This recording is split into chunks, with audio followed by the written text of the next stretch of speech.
بسم اللہ الرحمن الرحیم۔ یونس نے ابن شہاب سے روایت کی، انہوں نے کہا، مجھے عروہ بن زبیر نے خبر دی کہ انہوں نے حضرت عائشہ رضی اللہ عنہا سے اللہ عز و جل کے فرمان،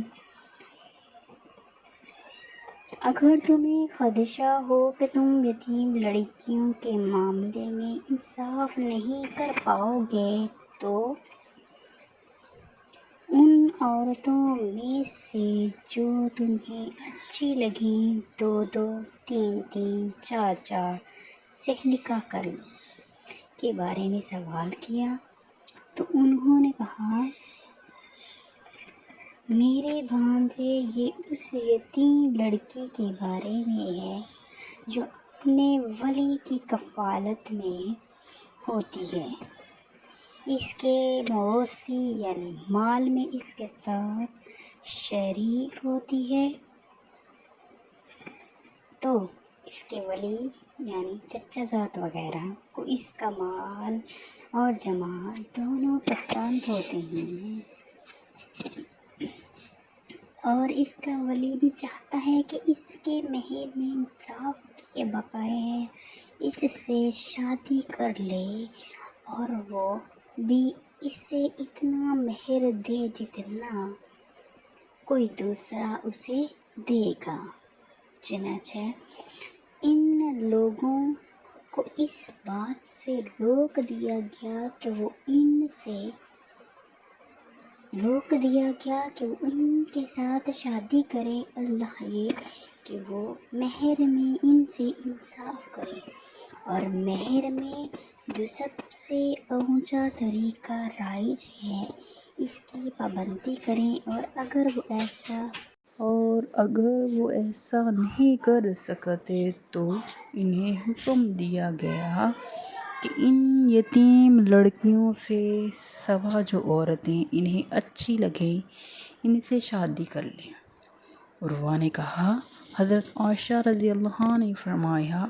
پھر لوگوں نے اس آیت کے بعد رسول اللہ صلی اللہ علیہ وآلہ وصحبہ وسلم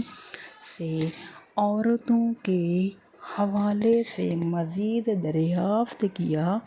تو اللہ عز و جل نے یہ آیت نازل فرمائی، اور یہ آپ سے عورتوں کے بارے میں دریافت کرتے ہیں، کہیے اللہ تمہیں ان کے بارے میں فتویٰ دیتا ہے، اور جو کچھ تم پر کتاب میں پڑھا جاتا ہے اور ان یتیم عورتوں کے بارے میں ہے جنہیں تم وہ نہیں دیتے جو ان کے لیے فرض کیا گیا ہے، اور رغبت رکھتے ہو کہ ان سے نکاح کر لو۔ عائشہ رضی اللہ عنہا نے کہا، جس بات کا اللہ تعالیٰ نے ذکر فرمایا ہے کہ وہ کتاب میں تلاوت کی جاتی ہے، اور وہی پہلی آیت ہے جس میں اللہ تعالیٰ فرماتا ہے، اگر تمہیں خدشہ ہو کہ تم یتیم لڑکیوں کے بارے میں انصاف نہیں کر پاؤ گے تو دوسری جو عورتیں تمہیں اچھی لگیں ان سے نکاح کر لو۔ حضرت عائشہ رضی اللہ عنہا نے کہا، اور بعد والی آیت میں اللہ تعالیٰ کے فرمان، اور تم ان کے نکاح سے رغبت کرتے ہو کا مطلب ہے کہ جب تم سے کسی کی سرپرستی میں رہنے والی